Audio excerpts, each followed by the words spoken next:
नमस्कार, स्वागत है आप सभी दर्शकों का हिली न्यूज में और आपके साथ मैं करीना भट्ट। उत्तराखंड में सरकार किस इंजन से काम कर रही है, इसका जीता जागता नमूना बीते दिन उत्तराखंड के संस्कृति विभाग के निदेशालय में देखने को मिला, जहां उत्तराखंड के लोक कलाकारों के द्वारा एक आंशिक धरना प्रदर्शन किया गया।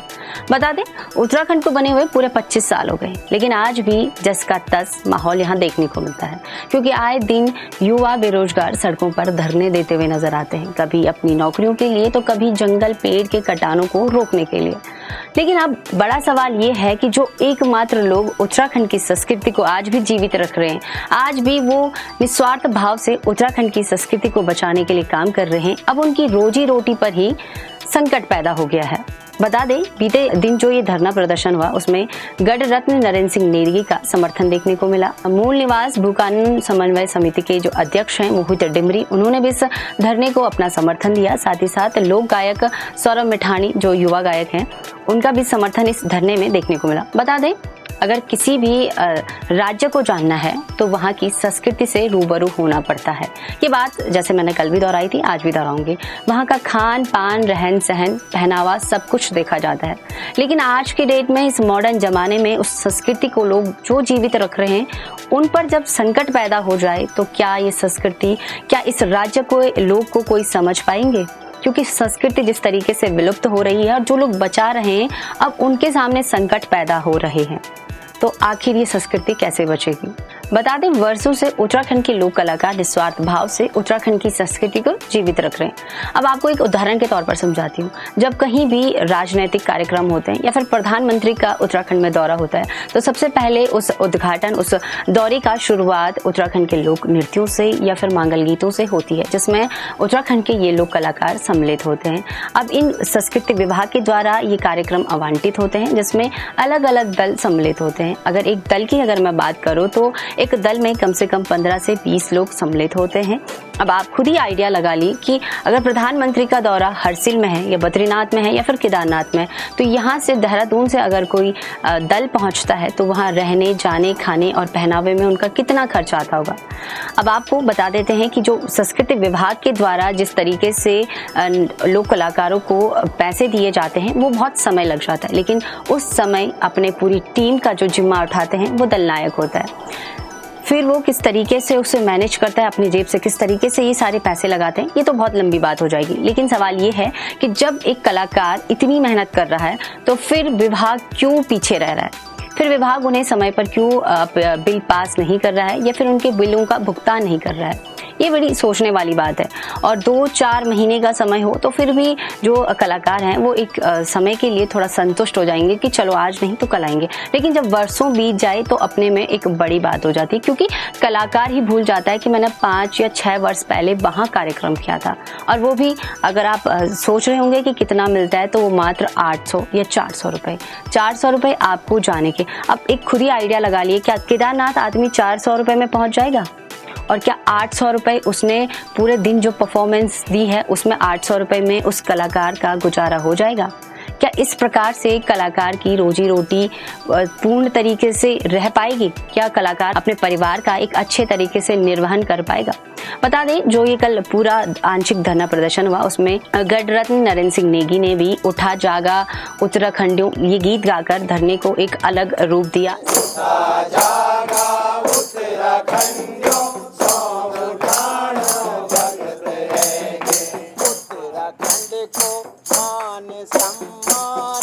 बचानो भगत उत्तराखंड को मान सम्मान, बचानो भगत। युवा गायक हैं सौरभ मिठानी, उन्होंने भी एक हास्य रूप में एक गीत गाया, जिसमें उन्होंने विभाग पर तंज कसते हुए कहा कि आखिर कौन है ऐसा जो हमें गाय बछड़ों की तरह आगे धकेल रहा है और हमें सूखी पराल खिलाकर खुद अच्छे खाने का मजा ले रहा है। जो गोरु समझी की हकाणू चा खले की हम ते सूखू पराल घ्यू दूध चाणो चा ओछू भज्ञान। अब ये बिंदु इसलिए है कि जो टेंट वाले रहेंगे, जो साउंड वाले रहेंगे, उस कालिंग का कार्यक्रम में उनका पेमेंट तो सबका हुआ है, क्योंकि बड़ी बड़ी पेमेंट थी 20-20, 40-40, 50-50 लाख। हम ते देणु गम की रम खुद मस्त चुस्की हुस्की माँ कि हम ते देणु गम की रम खुद मस्त चुस्की हुस्की मां हम ते देणू कांडा हड्डी खुद कचमोली चबाणो चा। वहीं आपको बता दें, इस धरने में लोक कलाकारों के द्वारा ज्ञापन भी सौंपा गया। इस ज्ञापन में कई बड़ी बातें लिखी थी, जिसमें उन्होंने बताया था कि जो वर्षों से भुगतान अटका हुआ है उसका विवरण और उनका जो भुगतान करना है वो 1 महीने के अंदर जल्द से जल्द हो। साथ ही साथ कलाकारों ने अपनी मांगों में ये भी लिखा था कि GST मुक्त किया जाए, सांस्कृतिक दलों को पूर्व की भांति यात्रा भत्ता दिया जाए, सभी सांस्कृतिक दलों और लोक कलाकारों को नियमित रूप से कार्यक्रम दिए जाए, यानी कि रोस्टर वाइज, और डिमांड का हिसाब न हो।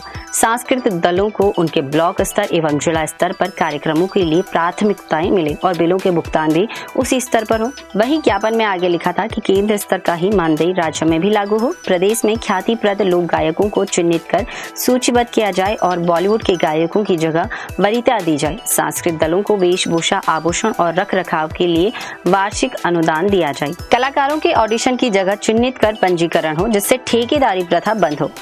वहीं अंत में उन्होंने ये भी लिखा था कि निदेशक बीना भट्ट को तत्काल पद से हटाया जाए। वहीं आपको बता दें कि नरेंद्र सिंह नेगी ने इस धरने में बताया कि जब उन्होंने मीडिया से बात करी तो उन्होंने कहा रोस्टर के हिसाब से कार्य न दिए जाए और विभाग की कार्यशैली पर ध्यान देने की जरूरत है। साथ ही साथ सुधार की भी आवश्यकता है कि आखिर क्या वजह है कि सालों तक पेमेंट नहीं मिल पा रही है। तो चलिए आगे सुनिए कि क्या कुछ नरेंद्र सिंह नेगी ने कहा। जो भी कलाकारों ने, उनके दल नायकों ने अपनी कथा व्यथा सुनाई इस विभाग की वजह से कि वो किस तरह से अपना दल चला रहे हैं, और इसमें वास्तव में बड़ी शर्म की बात है और मुझे बहुत दुख हुआ ये देख के कि कार्यक्रम कराने के बाद फिर सालों तक कलाकारों की पेमेंट नहीं हो रही है। अब अगर आपके पास बजट नहीं है तो कार्यक्रम क्यों कराए, और कार्यक्रम कराए हैं, बजट है, तो उसका भुगतान क्यों रोका जा रहा है, ये भी क्लियर होना चाहिए। और मुझे तो, मैंने भी सरकारी नौकरी की है और मुझे तो लग रहा है कि ये ऑडिट भी होता है, नहीं होता है इसका। अगर ऑडिट होता तो निश्चित रूप से बात आती है कि इतने साल से आपने कैसे इनका पेमेंट रोका हुआ है। लेकिन ये तो विभाग के अधिकारी बताएंगे कि उनका ऑडिट होता है कि नहीं होता है उनके उसका। तो ये बड़ी शर्म की बात है। और थोड़ा विभाग में अधिकारी होते हैं, कर्मचारी होते हैं, लेकिन उसके बाद भी अधिकारी कर्मचारी इंसान भी हैं। और अगर इंसान हैं तो उन्हें सोचना चाहिए कि एक दल नायक किस तरह से अपने दल को दूर सुदूर ले जा रहा है, रास्ते भर उनको उनकी ज़रूरतें पूरी करके फिर जाके वो कार्यक्रम दे रहा है, किन परिस्थितियों में दे रहा है, और उसके बाद आप सालों तक उसकी पेमेंट नहीं कर पा रहे हैं। तो ये बड़ी शर्म की बात है। और मैं विभाग से तो यही कहना चाहूँगा कि वो अपना ढर्रा बदलें। ये ढर्रा उनको बदलना पड़ेगा और तुरंत कलाकारों की पेमेंट होनी चाहिए। कम से कम 1 महीने के अंदर कलाकार की पेमेंट होनी चाहिए तुरंत, ताकि वो आपके आगे के कार्यक्रम भी कर सके, अपने दल को वहाँ ले जा सके, ला सके। ट्रांसपोर्ट के जो खर्चे हैं, ये विभाग को एक मानवीय दृष्टिकोण भी रखना चाहिए। सरकारी नियम कानून अपनी जगह में हैं, लेकिन मानवीय दृष्टिकोण भी रखना चाहिए। उसके बाद एक रोस्टर के अंतर्गत ही कार्यक्रम दिए जाने चाहिए। मेरी भी अपनी एक सोच है कि किसी नेता के, मंत्री के, CM के कहने से आपने कार्यक्रम करवा देते हैं, और जो लिस्ट में हैं, जिनको आपने पास कर रखा है, जिनको आपने ग्रेड दे रखा है, उनका नंबर ही नहीं आ रहा। वहीं इस धरने में आगे युवा गायक सौरभ मैठानी ने बताया कि 800 रुपए में मात्र संस्कृति को नहीं बचाया जा सकता है, और वो 800 रुपए भी सालों बाद मिले तो ये भी बड़ा सवाल है। और दुर्भाग्य की बात है कि संस्कृति विभाग के आगे हम धरने पर बैठे हैं और हमें ये दरी जो है वो भी मांग कर लानी पड़ी है। आज संस्कृति विभाग में हम सब बैठे हैं और ये दुर्भाग्यपूर्ण है हम सबका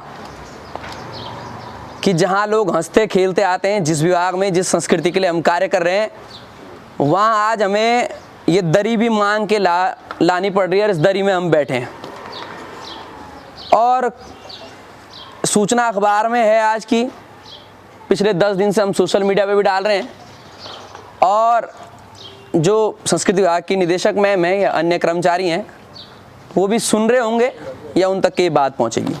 जैसा हमारा मानदेय है वो हम किसी को बताते नहीं। अगर कोई मुझे इंटरव्यू में पूछे तो मैं कभी भी 30, 40, 50 हज़ार से नीचे तो नहीं कहूँगा अपना मानदेय। अगर मैं 800 कहूँगा तो वो वीडियो इसलिए चल जाएगी कि हास्य व्यंग में चल जाएगी कि हमारा मानदेय 800 है। यदि एक कलाकार एक बटिन डांस करो तो केदारनाथ जाणू छ, वे बर्फ में यात्रा करी तो जानो चाहिए, एक दिन जालू, एक दिन आलू, और एक दिन वहाँ डांस करेगा, अपना ढोलक बजाएगा।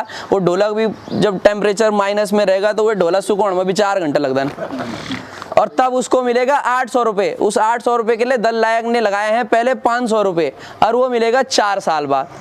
अब दल नायक भी देखता है कौन सा बिल आया कौन सा नहीं आया। वहीं धरने के दौरान विभाग के सचिव युगल किशोर पंत पहुंचे, जिन्होंने नरेंद्र सिंह नेगी से बातचीत करी, और इस बातचीत के दौरान उन्होंने आश्वासन दिया और 1 महीने का समय मांगा कि आपकी मांगों पर तत्काल कार्यवाही की जाएगी। तो अब ये जानना जरूरी है कि क्या ये उम्मीद बस एक दिखावा है या धरातल पर भी कुछ कार्य होता है। तो चलिए आज के लिए बस इतना ही, लेकिन बने रहे हिली न्यूज के साथ।